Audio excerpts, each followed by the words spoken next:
Go ahead. Okay, great. Good morning, everybody. Good morning. Welcome to our quarterly department heads meeting. We will get started right away. Jim Cameron has an obligation, so we're going to let him go first this morning. Morning, Jim. Good morning. Thank you very much for letting me jump the queue there. The report, I think, speaks for itself. We're coming into the busy time for our coverage with the budget cycle and a lot of RTM activity in this quarter that we did not see last year. We are, as a matter of fact, today alone doing 7 different shoots, which is extraordinary for us. We're doing more shoots in one day than many town TV stations do in a week or a month. We'll be doing the DHS cafeteria ribbon cutting and assisting that committee, Ms. McMahon, in doing a video tour of the new construction that she'll be able to show at the RTM meeting next week. So we're going to be able to help her with a little show and tell. We're working with Mr. Gentile Thursday on the hearing on the Norotan Avenue reconstruction project. We'll be covering that as well, too. We're ahead of our spend. We're under budget year to date, and our budget request for next year is actually going to be down slightly from what this year's was, so we're trying to do more with less. Awesome. And I bring you greetings from the TV 79 Advisory Board, which is anxious to hear back from you on their proposed operation guideline changes. So they'd love to hear back from you on your thoughts on that as well, too. Happy to answer any questions. Questions for Jim? I don't have a question, I have a comment. It's amazing how many people start a meeting but don't watch the whole thing. Yeah, the only metrics that we get are on our Vimeo usage, which I think are realistic. The Facebook usage is, if you follow TV 79 on Facebook, they will shove a video in your face and claim it's a view. But on Vimeo, I think a lot of people start meetings, they look at part of it, but even the most intensely viewed meetings, for example, the Parks and Rec November 28th meeting discussing the Pear Tree Beach building project, was not viewed in its entirety by everybody. So I think people look at it, they see, they can jump around in it. I mean, that's the advantage of Vimeo. They don't have to watch it linearly. They can access the part of the meeting that's of particular interest to them. And to the extent we get more cooperation from, as we do from the Planning and Zoning Commission and from Board of Finance, to give us agendas with time marks on it that we can attach to those Vimeos, you know exactly where in that Board of Finance meeting they're discussing the school budget, and you can jump to that part of it. Good. Great. Anything else for Jim? Okay. Thank you very much. Thank you very much. Appreciate it. You bet. Okay, so we'll go back to Tax Assessor. Tony, good morning.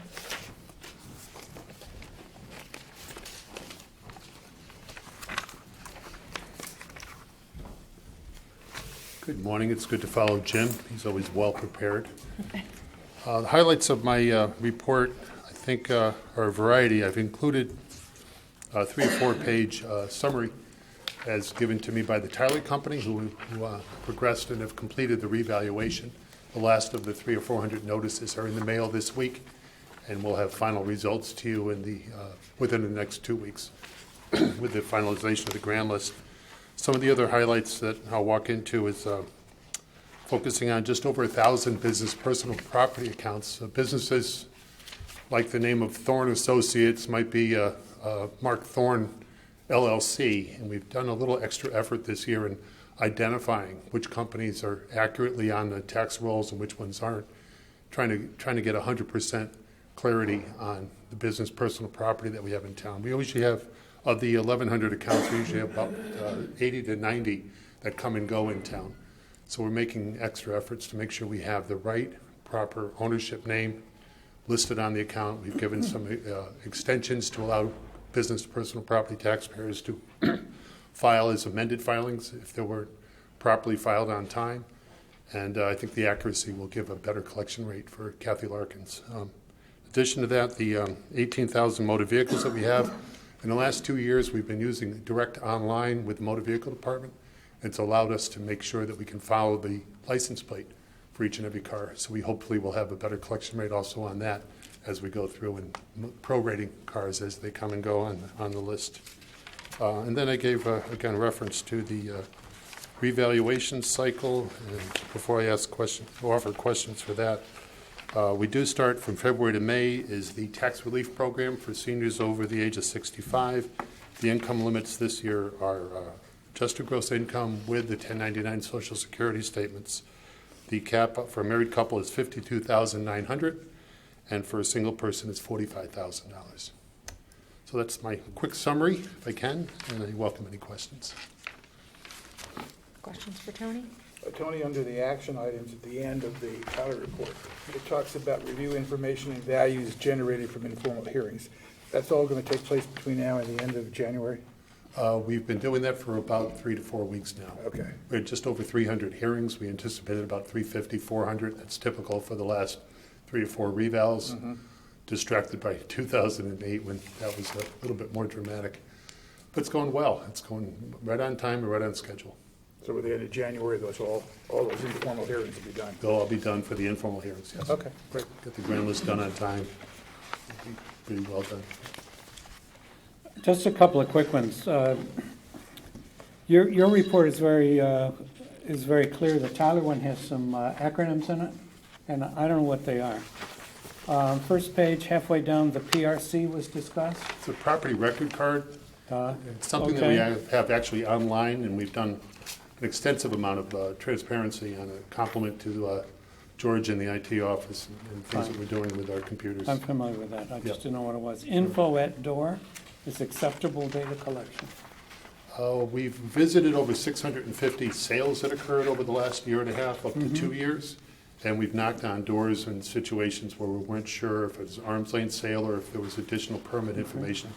If we have a permit, complementing a permit, we try to identify what the influence on adjustments are in those when we establish the final value. And then, Time consuming. and then on the second page, November 16th, GIS delivers maps of some sales and NBHDs. The neighborhood analysis with the sales maps is the GIS system that we've worked with Jeremy's office in concert Okay. with what we can get off the computer-generated reports. I was guessing that might have been neighborhood, but I You got didn't it, know. Mark. All right, thank you. Tony, after the grand list is established and filed, are you able to provide to us some graphic analysis, both of the current grand list and of the former grand list, to see where we have shifts in the grand list distribution, either by value categories and/or by neighborhoods? We have 13 primary neighborhoods, and Okay. that's relatively easy. So I'll have Okay. that in concert with the grand list reconciliation.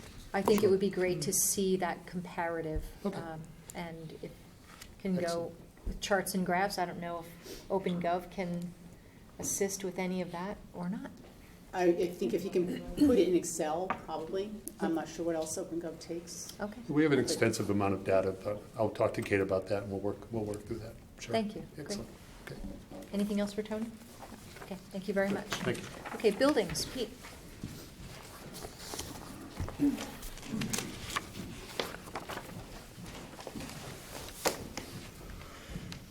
Morning. Morning. As you can see, we had another good quarter compared to last year. And even though residential was down, if you look a little closer under residential, even though the new home builds were down, your remodels and additions were more than doubled, which I think is a healthier sign for residential. And still, you're talking a $2 million difference. You still had a healthy over $17 million in residential work being done in this quarter. So it still is pretty healthy in residential. Our bright point is commercial. Commercial is very strong, and up 67%. And if you look anywhere in town, there's quite a bit of commercial work going on. And if you look at overall our fiscal year was down, but if you back out one major project, which is the Parklands Assisted Living, you'll actually see the commercial work was up 49%. So that one project made a huge difference. Backing So out it from the shows, prior year? excuse me? Backing up from the prior year? if you back out, if you look at our fiscal year and you back out Parklands, which was a $27 million project, you will actually see that commercial work was up 49%. And the reason I point that out is because Parklands is a very unusual project for us.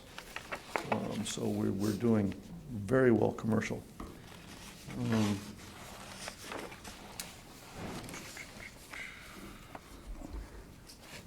So if you have any more questions, I'm glad to answer them. Sorry, where do we see that reflected on here? Well, you don't see that reflected. You'll see that reflected in my annual report.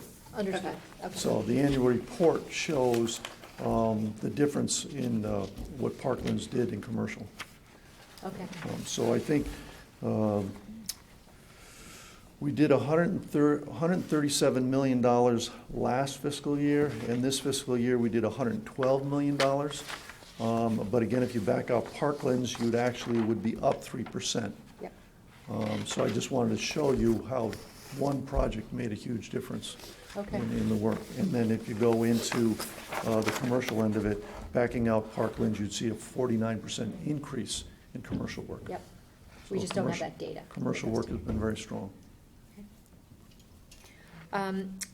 The Nielsen Company's permit for solar upgrades for 22 Thorndale, is Right. that their second or third? I believe that's their Installation. second. Okay. Their second building in there. And solar is really, really taking off. Yeah. As you know, we've got 3 solar projects of our own. I just issued another residential solar last week. So it's really starting to catch on. Great, good news. Any other questions for Pete? Yeah, Pete, under number of adjusted permits, I see that's down quite a bit. Are people finally believing they have to come with you the right numbers, or? That's exactly what I'm believing. They're being more realistic in their numbers. And what's changed a little bit too on some of the bigger residential projects, they come to me and say, look, we'll bring you a certified accounting at the end of the project. So we go with their numbers at the beginning, and when they get to the end, because the commercial projects, they grow in value Right. anyways, and as well as the big residential projects. So they're going to come back to us more realistic numbers, and I think that's they're starting to realize that, we're just asking for a fair valuation, Right. to come up with a fair permit fee. Well, that's a good result. Yeah, it's a good process. Yep, Any other questions for Pete? Okay, thanks. thank you. Okay. Post 53. Good morning, Joe. Good morning. Thank you for the report. I like the new format. Thank you. Thank you. Good morning, everybody. Happy New Year. So just to quickly review, Post 53 responded to 421 total calls for service in the last quarter. 405 were 911 responses and 16 scheduled event standbys. 297 patients were transported to local hospitals, and of which 132 had advanced life support paramedic on board. The town paramedic was able to cover over 92% of those calls, with the remaining 10 coming from mutual aid from Stamford and Norwalk. Proud to say that Post 53 covered 100% of all of its requests for service, and also provided 19 mutual aid responses into the city of Norwalk and 2 into Stamford to help them when they were busy. Our response times remain solid, with an average lights and sirens response time of 6 minutes. The Darien paramedic arrives on scene in 5.3 minutes. And when a mutual aid medic comes from out of town, it tends to be over 10. So there's definitely is a value to having them here. I also included just some of our top responses by call type. Fall victims are the highest, at just over 70% of our total volume, followed by traffic accidents, unconscious and fainting calls, general sick cases, and breathing problems. And then you can see, obviously, our busiest time of day tends to be from 10 a.m. till about 6 or 7, when it starts to quiet down. Our membership remains strong. We have 86 young adults. We have 85 adult advisors, which include 30 graduate reserves, which are college students who recently graduated, who come back and help during their break. This is a list right below that of the events that we did cover. Most of them are the football games, and now we're into hockey season. So we provide standby at all of the hockey games. We also did provide an ambulance for the Stanford Bloom Parade this year to provide support for them. We also participated in a community event at Chelsea Piers for allergy awareness, EpiPen training for parents on how to use it, the EpiPen for children who have bad food allergies. Our training remains strong. We provide training every week. To our staff, we do monthly call reviews. We call them roundtables, where we review all the calls from the month before and do some quality assurance work with that. Our community training, we have trained 91 people in CPR first aid in the last quarter. So I'll answer any questions that you have. I have one question. Sure. Actually, two questions. I think we've been told this before, and I just don't remember. On the first page, refuse transport. Could you just give us one or two examples of why someone would refuse transport? Sure. The most common cause is a motor vehicle accident where they might not be the initiator of the 911 call. So the ambulance will arrive on scene, and then there might be one or two people involved, and one doesn't want to go to the hospital. We always offer transportation. Okay. Many times we strongly encourage to try to get people to go, but if they don't want to go, then we make sure that they are fully aware of the consequences of that refusal, and then we have them sign a waiver. So those are the patients that meet that requirement. And then the next one, canceled, no patient. Is that maybe someone called and then they left their location, or? Absolutely, right. So it could be, a man down on a street corner, and you respond, and by the time the ambulance gets there, the person is gone. Or maybe somebody activated their home alarm, medical alarm by accident, and the ambulance gets there, and the family's like, oh no, it was an accidental trip of the alarm, so there's no patient there, there's no need for our services. Couple of questions from me. In 2017, there were 7 transports to Greenwich Hospital, but you don't typically transport to Greenwich Hospital, is that correct? Correct. If the patient has a strong need to go there, the specialist care. One of the problems that we face with their new emergency department is their overhang is lower than the height of our ambulances. Oh. Which prior to my coming on board, I believe we almost found out the hard way. But thank goodness we didn't. So it's a very low, they have almost like an enclosed parking area for the ambulances, and ours are just about an inch or two too high. Oh, God. So we would have to stop short in the driveway, and it would cause some issues for us. So like I said, we will go there if it accommodates the person, and we certainly don't want to cause any undue stress by not bringing them that extra distance. But in general, I'd say over 70% of our patients go to Stanford Hospital and the remaining to Norwalk. Okay. And we haven't had an opportunity to have this conversation with you, but the Darien medic response times of 5.3 minutes. Do you have an internal goal? I know you said that this is certainly very good in comparison to should we need mutual aid from one of our surrounding towns. But, one of the reasons why we ended up with Darien Medics is to help assist with reducing our response time. So just curious if this is in keeping with what you'd like to see as the executive director, or if you are working to even reduce those response times. I think overall the response time is excellent. If you look at most of the standards that are out there, people will say, well, advanced life support should be on the scene within 8 minutes. And I know that has routinely been a challenge when the paramedic has come from out of town. So I think, the fact that we have an average response time of 5.3 for the in-town medic is excellent. Some more stricter standards, call for a 6-minute maximum, and we seem to be under that as well. One of the other advantages, I think, especially to the location of the medic, is it provides coverage to the one side of town that Post has always historically, had a little bit of a prolonged time getting to.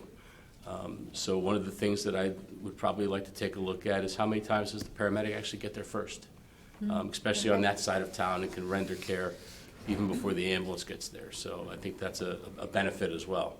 not only are they here in town, but they're in an area of town where they can, not only be the advanced responder, but really be the first responder.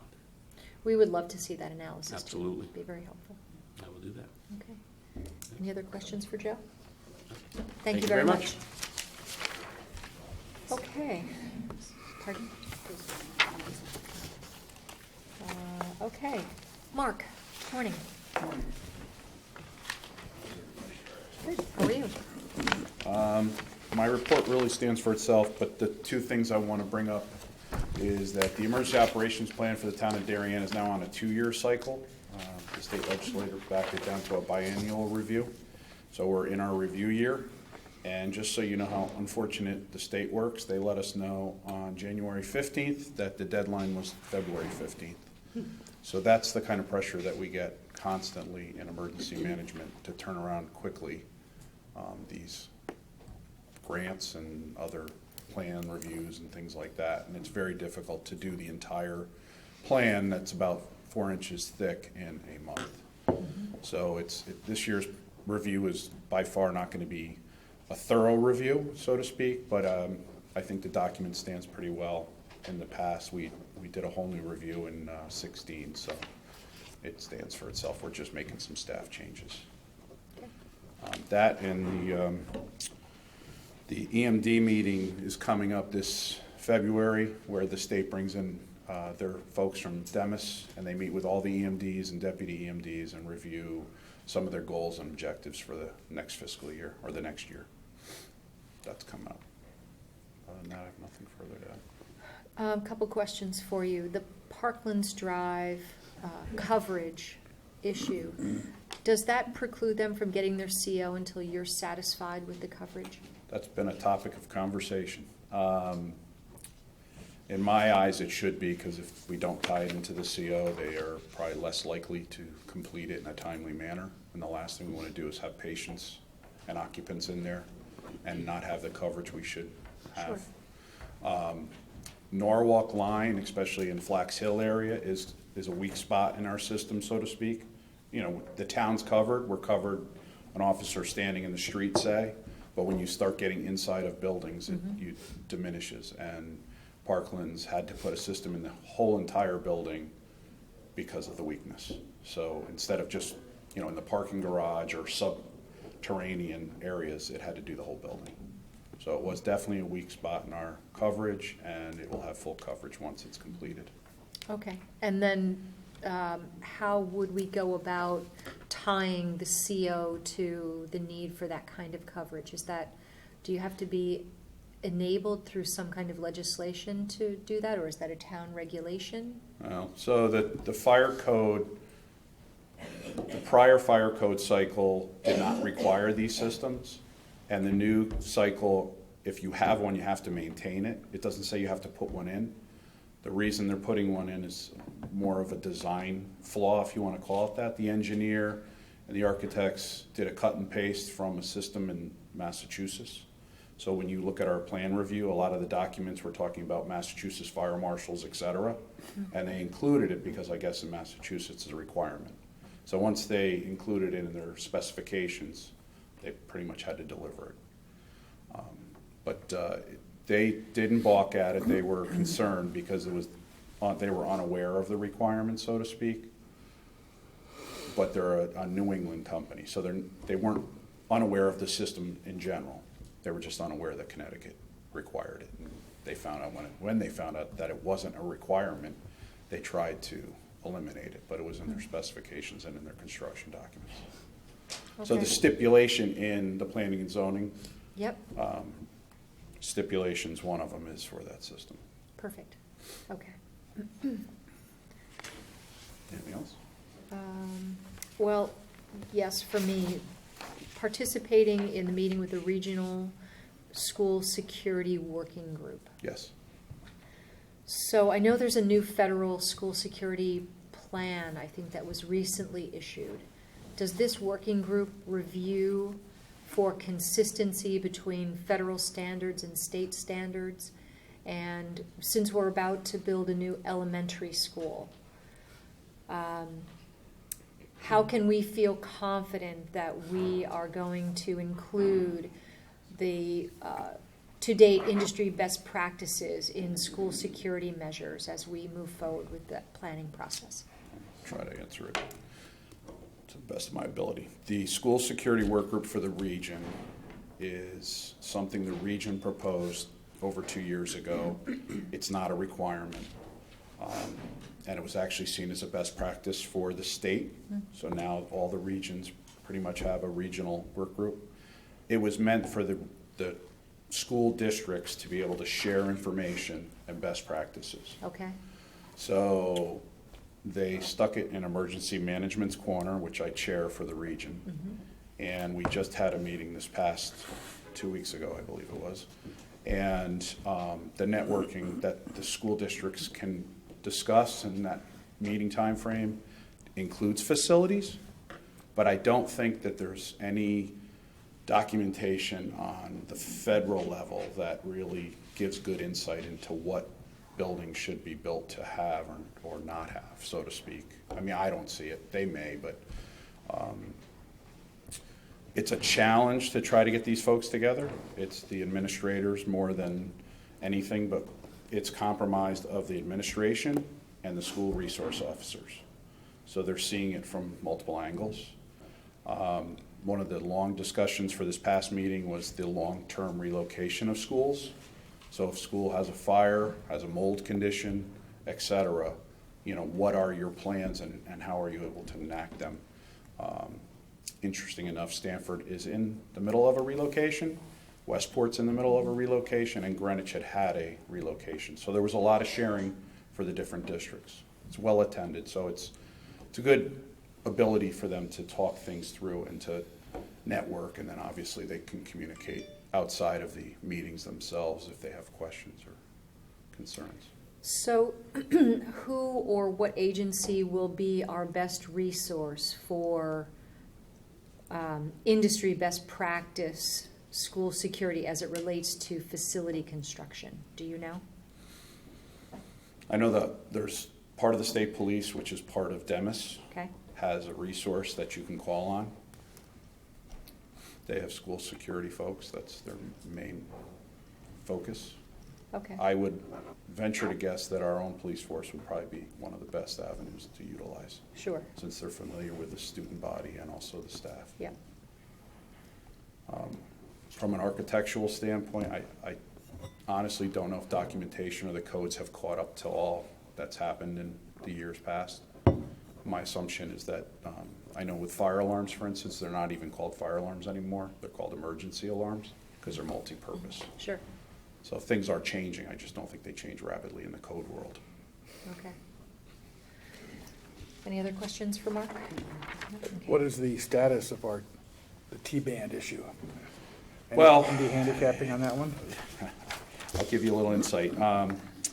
Because of the majority in Congress right now, I'd say it's a good opportunity that it may pass if it's brought forward in the floor.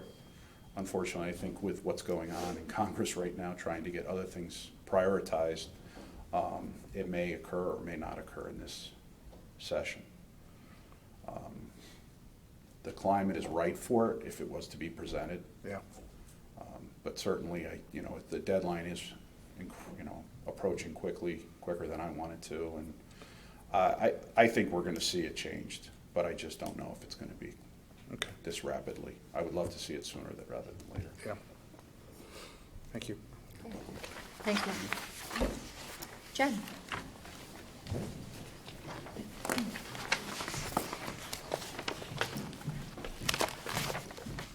Good morning. Morning. You all should have received a copy of the audit. Okay. Last quarter, our main activities were completing the audit, which you have. We completed our evaluation of our payroll processing and modules within Munis and have some planned implementation as well as we're awaiting a final report. And we began our budget prep, and the budget requests were prepared in OpenGov, so we had a chance to work through that process. It revealed some opportunities for improvement in our process, but we're going to be working on the rest of the budget through OpenGov as well. So we'll have some reports out there after the town administrator does her presentation. There'll be reports out on OpenGov that you can look at. Looking ahead, the main things we're working on are continuing the budget process. And then most of our work will be related to Munis. We do have an update, an upgrade coming up. We're coordinating with the Board of Ed. That'll be either late April or early May. And then we'll also continue on our planned implementation of modules and other processing improvements. Questions for Jen? Yeah, I had a question on, this was your third page, talking about building permit budget includes $750,000 for redevelopment projects. Is there money in that pile for the school building committee to hire architects and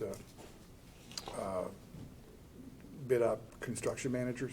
No, this was specifically on the revenue side. Revenue. Okay. That was permit revenue that was expected from the redevelopment. Okay.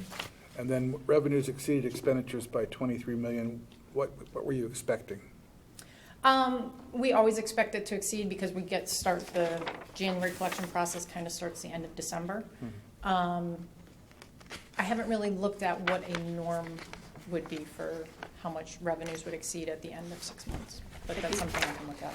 We may get some, since the bulk of the revenues come from the tax collector, I think we may get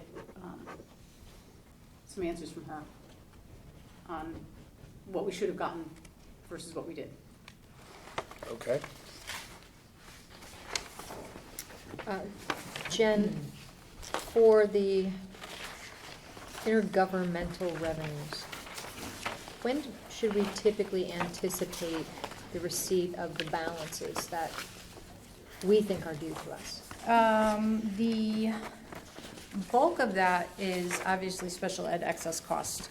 We get the majority of that the end of February, and then they do a final payment in May. The other large one is educational cost sharing, so we've gotten 1/3 of that in October. I think we get 1/3 the end of January, or I'm sorry, a quarter, and then the last half is April.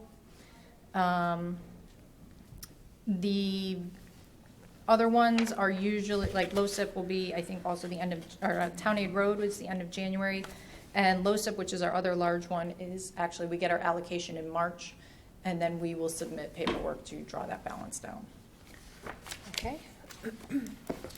I want to thank you very much. I know that working through the OpenGov has been challenging, and I want to thank everybody here for all of your efforts in learning a new system, and hopefully it will become a useful tool for you going forward, although it's new. So, Jen, thanks for spearheading all that.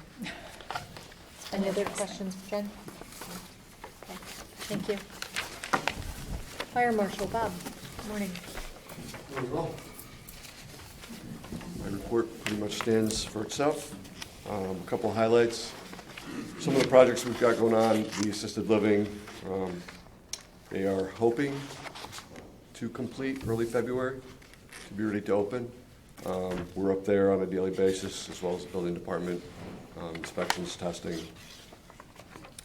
The Extra Chunk Club project, we worked with the construction company and the management at the club to allow temporary use of the riding rink for exercising the horses and doing some training on a limited basis. And closed out the high school project. And then the office park up on 320, 330 Post Road. They're moving along, doing a lot of renovation work there, exterior, interior. I think it's 3 tenant spaces right now they're working on, plus core work to dress it all up. So some of the big projects we've got. Questions for Bob? Could you refresh me of the difference between blight and hoarding? Sometimes they tie together. I figured, but I just wanted to understand, you have, Hoarding is an indoor condition. okay, When it is found inside and it becomes an unsafe for the resident or residents of the home to be able to properly exit in the event of an emergency if, there's overly obstructed.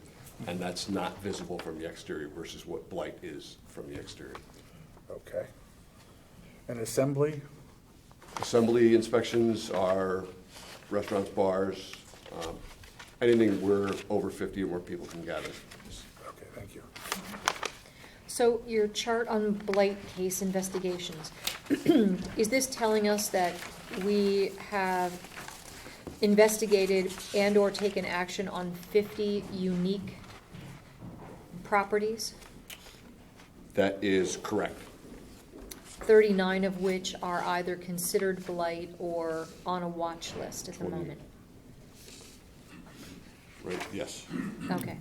So I would say generally that that's more than we anticipated Yes. when the ordinance was. Yeah. I think it's way more than we anticipated. And some of the stuff that consumes the time when he does the investigation is, we have to take each case like it's gonna end up eventually in court.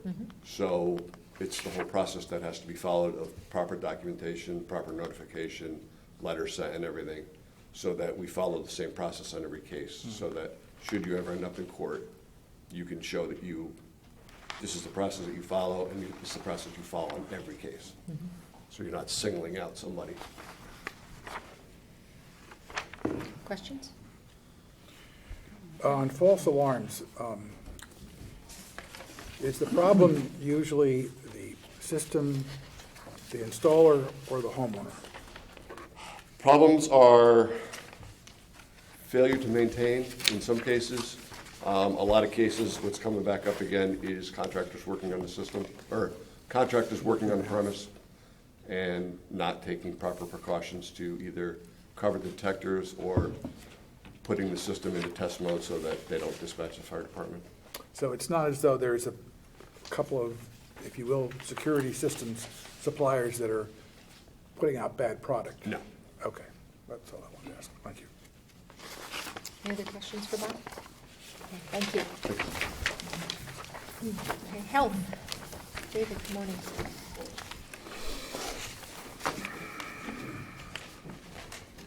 Good morning.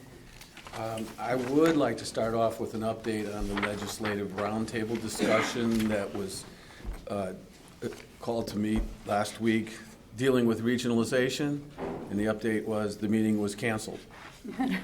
So still, the issue's not going to go away. We will be discussing regionalization, not just in health departments, certainly, but across the board, as Jamie well knows. That is a topic. Just a couple other things I'd like to say, that we still do have flu vaccine available if anybody needs any. Not a lot, but there's still some, especially for seniors over 65. And we also have radon test kits that are available to residents should they want to test their homes for radon. If there's any questions on the report. Questions for David? I would just hope that, I see that you're supporting legislation to have license and education requirements for eyelash technicians, nail technicians. There's been a lot of talk about over-regulation in the state of Connecticut. I just hope that that's not part of the over-regulation effort. If it's really needed, it's needed. But we have way too many regulations in the state. There's no question there's regulations, but, you know, the reality is that this is something where we see practices with eyelash, just for example, eyelash extensions. We don't know where the glues are coming from. We don't know what the glues are, and it's very close to eyes. And there have been reports of people being burned by the use of inappropriate chemicals. So it is a very seriously under-regulated component that deals with very important health issues. I don't think there's any question about that. Yep. Okay. Under your emergency preparedness section, where they're talking about reducing 8 mass dispensing areas down to 2. Do you have any idea where the 2 would be? Can we assume they would be in our larger cities? Norwalk, Stamford? No, I have no idea. Okay. That's an ongoing discussion, and it is up to the group.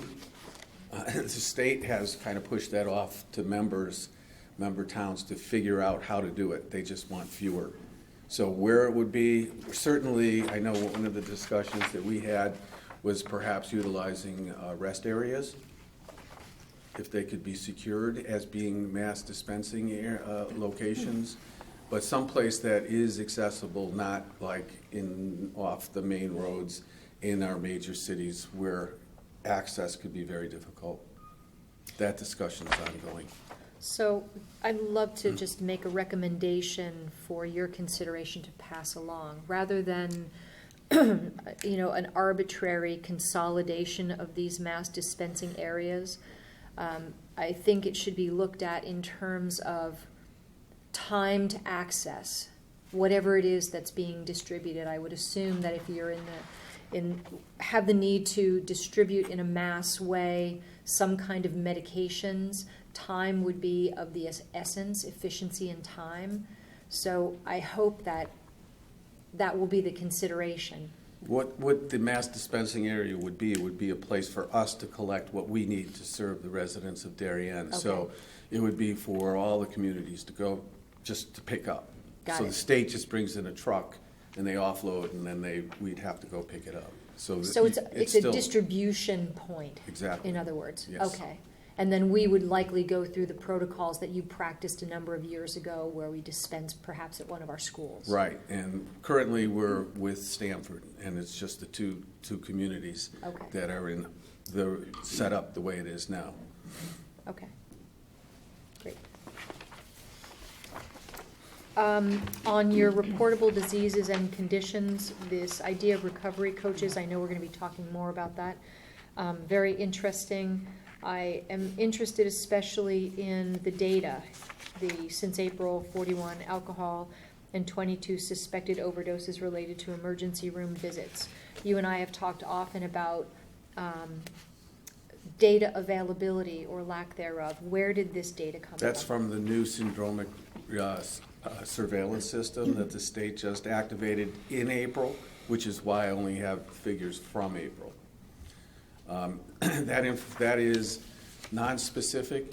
It gives such information as age, sex, but other than that, there's no identifying information with those reports. We just know that it's happening, and we know about the age and the sex of the people. And we also know which hospital they go to. So it's not just local hospitals. They can be out of state, and we know. Because Okay. they're residents. It's reported by residents. Got it. Any other questions for David? Okay. No, thank you. Thank you. Human resource, Lori.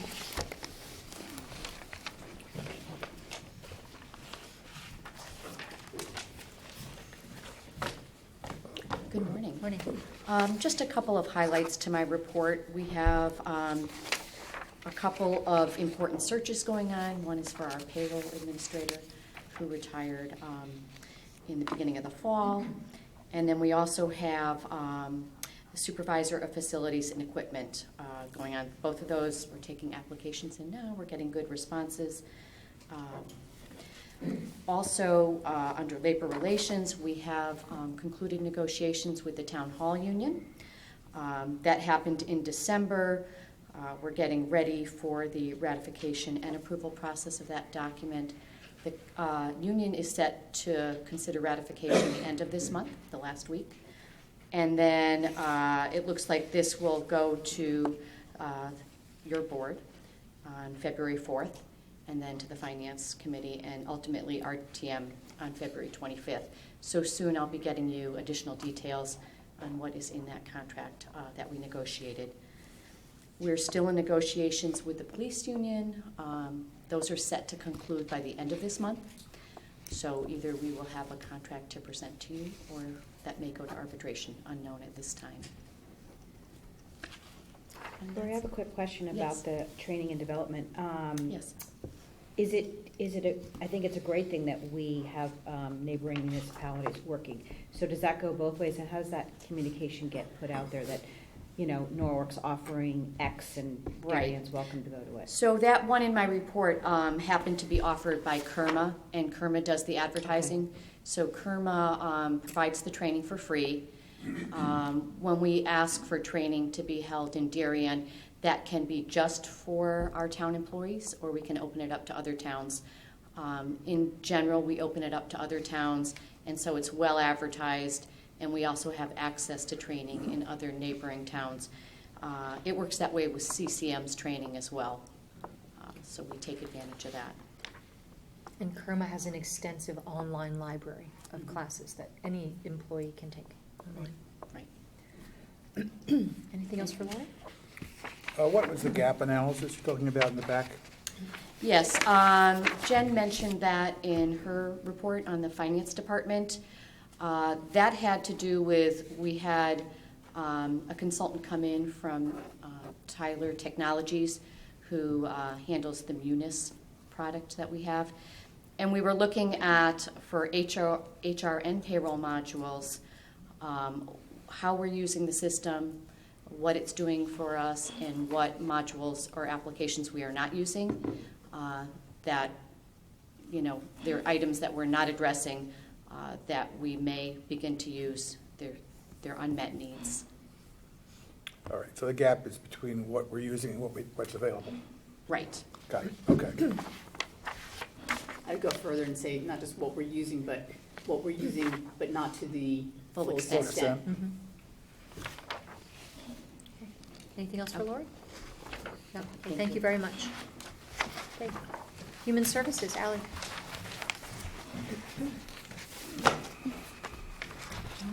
Good morning. As you can see, we had a very busy quarter, very positive. The community is very generous, and we're very grateful to them, and many people in this room as well. We had very happy families and seniors that we were working with. We had a large jump in the amount of Medicare clients that we reviewed, which we were thrilled about.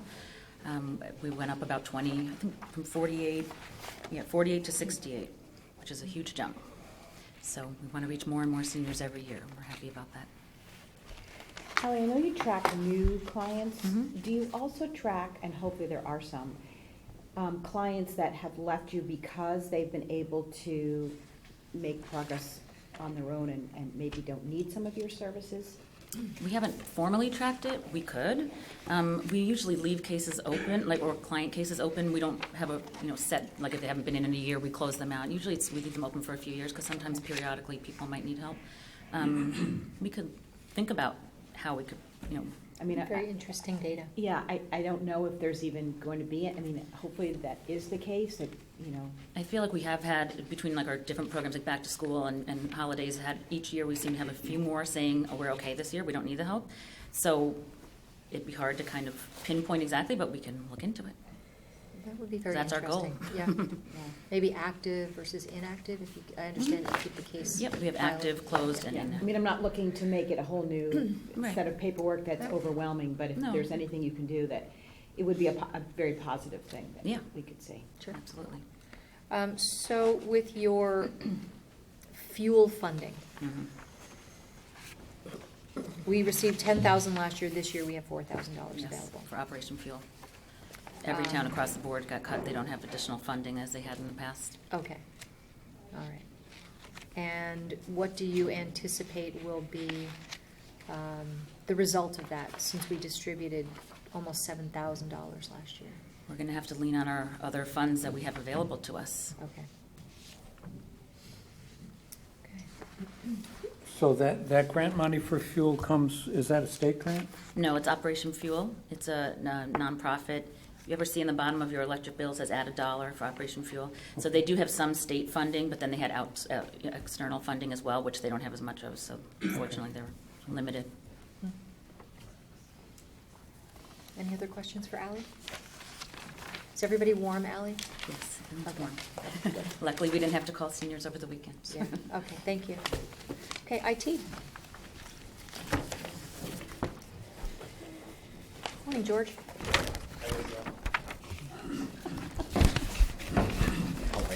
Did we get a supplemental report? Oh, great, okay, thanks.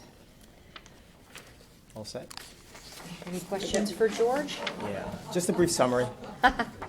No, you guys are busy, and want Yeah. to thank you for your work on helping with the rollout of online services. Yeah, that's really major right now. Yep. It's going to go on for the next couple of months too, which is the way it's working out. Computers are still being upgraded. It's all pretty good. Emailing is a cute thing. Kate sent out an email it seems like they're phishing, just trying to get more information from a lot of people, posing to be employees, sending emails to other employees. And the best we can do is basically just block the email addresses, but, in most cases, they just make a new email address and do the same. It looks like it's coming from someone within internal, but if you look at their email address, it's different in that case, but we're doing the best we can. And to that end, cybersecurity is a big point of discussion within municipalities and government in general. So Kate was nice enough to get Jeff, at my request, to issue a little report on cybersecurity overview for the town of Darien, which we all can read at our leisure because we got it this morning. Anything else for George? Can you just give us a few words about the City View system? What does it do? CityView works with the building department And planning. and planning. Okay. They're going to be soon, and maybe Jeremy can address it, but you'll be able to do some permit applications online. We're Okay. starting with smaller mechanical permits with the goal of, if next year's budget is approved, we'll have money in there for more permits being able to be accessed online, so that you'd be able to, the construction companies or the homeowners could sit at home and apply for these permits rather than having to come in here. All right, I knew that work was going on, I just didn't tie. Yeah, everything right now that's The right. word City View didn't tell me exactly what. Yeah, it's one of the administrative packages between that and Munis for the finance department, with them. Okay, anything else for George? Okay, thank you very Good much. seeing you guys. Thank you. Okay. Senior Center. Good morning, Beth.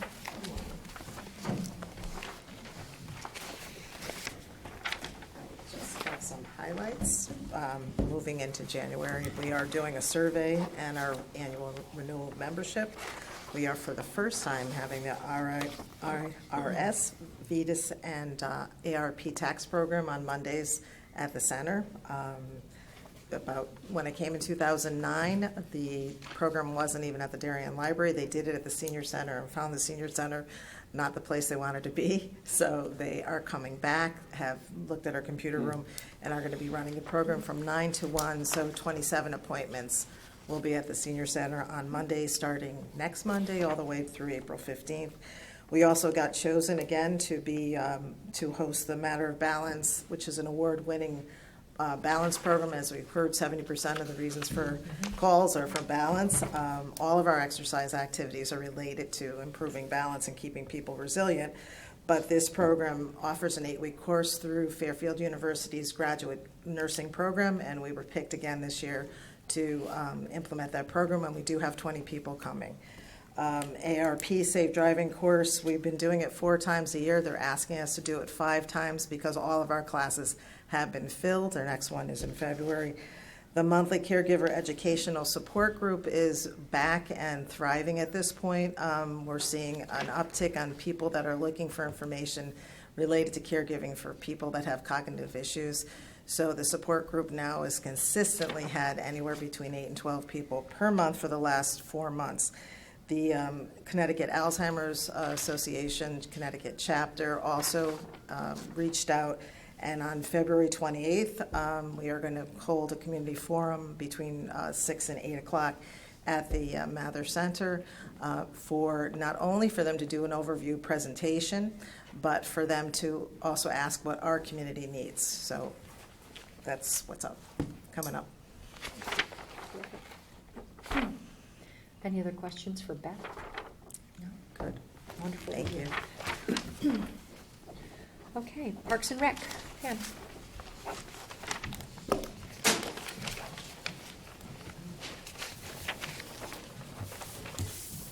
Good morning. Morning. How are you? As you can see, department's been very busy in the last 3 months, and I did want to take the time to thank Kate, Ed, Jeremy, Darren for all the support and help and guidance they've given me over the last couple months in terms of these projects that I'm working on. For instance, learning about the soundings in the water and a tax aerial map and things that I really didn't know anything about. So I've certainly had a nice learning curve here, and I want to thank you for your help in that.